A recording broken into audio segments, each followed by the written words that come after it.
नमस्ते दोस्तों। Green leafy tales में आज हम करने वाले हैं टेरेस गार्डन की टूर।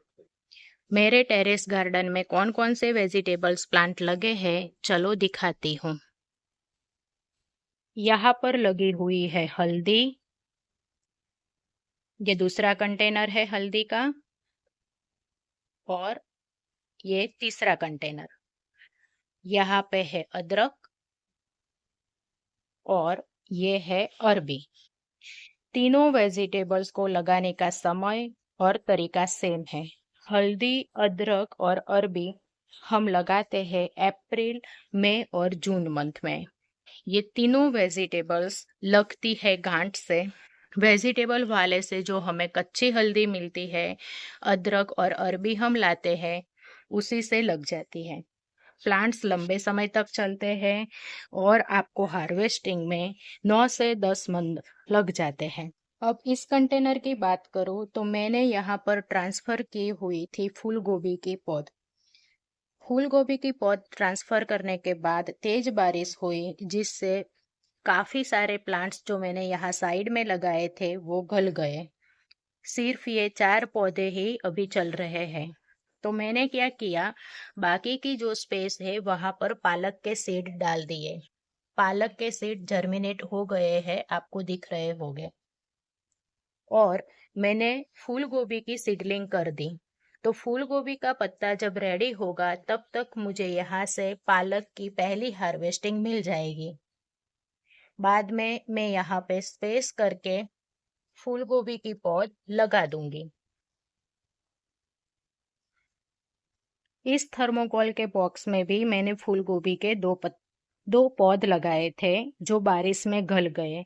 तो बाद में मैंने यहाँ पर लगा दी है मूली के सीड, और मूली के सीड अच्छे से जर्मिनेट भी हो गए हैं।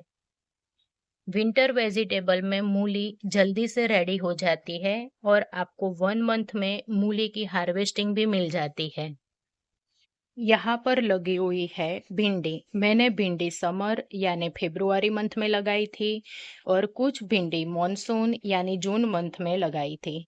सभी भिंडी के प्लांट अभी अच्छे चल रहे हैं, और मुझे लगातार भिंडी की हार्वेस्टिंग मिलती रहती है। सच बात बोलूं तो सारे वेजिटेबल्स में मुझे सबसे अच्छी हार्वेस्टिंग भिंडी की ही मिलती है। एक फैमिली के लिए आपको भिंडी के लगाने पड़ेंगे 15 से 20 प्लांट, जिससे क्या होगा, 3-4 बार की आप हार्वेस्टिंग करोगे तो आपकी सब्जी बन जाएगी।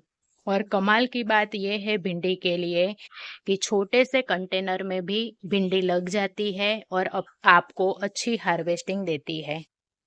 जैसे ये मेरा थर्मोकोल का बॉक्स इतना बड़ा नहीं है, और इसमें मैंने लगाए हैं 2 भिंडी के प्लांट। दोनों ही अच्छे चल रहे हैं। दोनों में ही भिंडी, देखो कितनी भिंडी लगी हुई है। यहाँ पर मैंने लगाया है पालक, जो इतना हो गया है। अभी 10 दिन के बाद मुझे हार्वेस्टिंग के लिए मिल जाएगा। दूसरी ग्रीन लीफी वेजिटेबल्स में धनिया और मेथी मैं लगाना चाहती हूँ, पर अभी भी हमारे यहाँ बारिश हो रही है, इसलिए वेट करूंगी मौसम चेंज होने का। थोड़ी ठंड पड़ना स्टार्ट हो जाएगी, इसके बाद ही मैं मेथी और धनिया की सीडलिंग करूंगी। यहाँ पर लगी हुई है मेरी ककड़ी की 2 बेल, जिससे मुझे लगातार ककड़ी तोड़ने को मिल रही है। आप यदि बेल वाली सब्जी को बड़े कंटेनर में ग्रो करोगे तो आपको अच्छी हार्वेस्टिंग मिलेगी। मैंने ककड़ी की बेल को लगाई है 18 बाय 18 इंच की ग्रो बैग में। तो इस ड्रम में तैयारी हो रही है लौकी लगाने की। मैंने ड्रम को सॉइल मिक्स से भरकर रेडी कर लिया है। लौकी के सीड मैंने डाल दिए हैं। आप लौकी को 2 मेथड से लगा सकते हो। उसके सीड डायरेक्ट ही सॉइल मिक्सचर में डाल सकते हो, या उसकी सैपलिंग बना के भी ट्रांसफर कर सकते हो। ये वाले कंटेनर में एक लौकी का सीड मैंने डाला था, जो इतना हो गया है। मैं ये पौधे को ये बड़े ड्रम में ट्रांसफर कर लूंगी। यहाँ पर लगी हुई है गिलकी की बेल। मैंने कुछ दिन पहले ही गिलकी की हार्वेस्टिंग की हुई है, इसलिए अभी बेल थोड़ा रेस्टिंग पीरियड में है। एक हार्वेस्टिंग के बाद बेल थोड़ा रेस्ट लेती है, उसकी नई नई ब्रांचें ग्रो होती है और बाद में दोबारा फ्रूटिंग आपको मिलती है। कोई भी बेल आपको लगातार हार्वेस्टिंग नहीं देती। तो इस ड्रम में लगी हुई है करेले की बेल, जिससे भी मुझे कुछ ना कुछ करेले तोड़ने को मिल जाते हैं।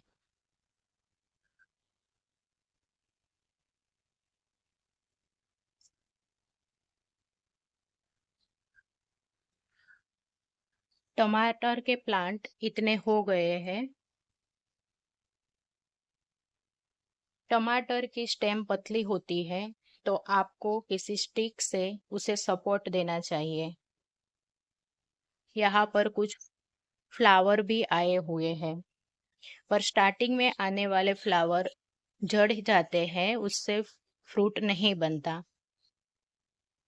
पहले टमाटर थोड़ा मैच्योर होगा, थोड़ा बड़ा होगा, बाद में फ्लावरिंग और फ्रूटिंग करेगा। यहाँ पर लगी हुई है कैबेज। फूल गोभी की तरह कैबेज के भी मुझे काफी पौधे मिले थे, पर बारिश में सब गल गए। यहाँ का एक पौधा बचा है और ये दो पौधे भी कैबेज के ही है।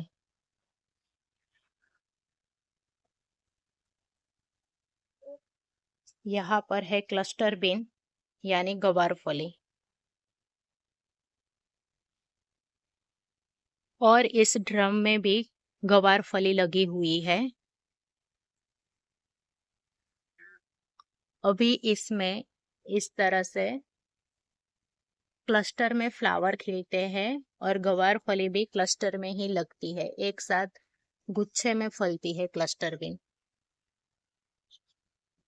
इसमें फ्लावरिंग स्टार्ट हो गया है, तो कुछ समय में हार्वेस्टिंग भी मिल जाएगी। ब्रिंजल के प्लांट्स हेल्दी चल रहे हैं। यहाँ पर लगे दो ब्रिंजल से मुझे हार्वेस्टिंग मिलना स्टार्ट हो गया है।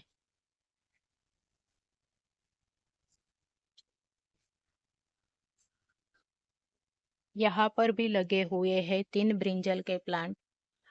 सब प्लांट मैंने साथ में ही लगाए थे, पर 2 में फ्रूटिंग स्टार्ट हो गई है और यहाँ के 3 प्लांट्स में अभी फ्लावरिंग दिख रही है, पर फ्रूट नहीं लग रहे हैं। मुझे लगता है ये सनलाइट की वजह से हो रहा है।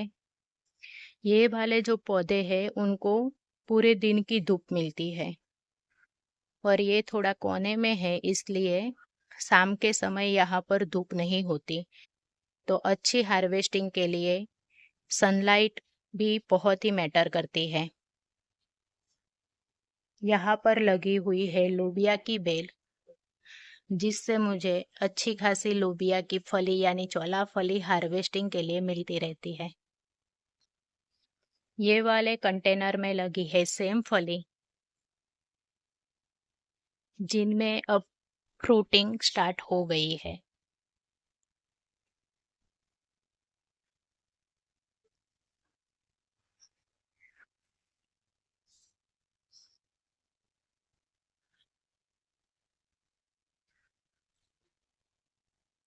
यहाँ पर लगी हुई कुंदरू की बेल में अब फ्लावर आना स्टार्ट हो गए हैं और बर्ड्स भी दिख रहे हैं।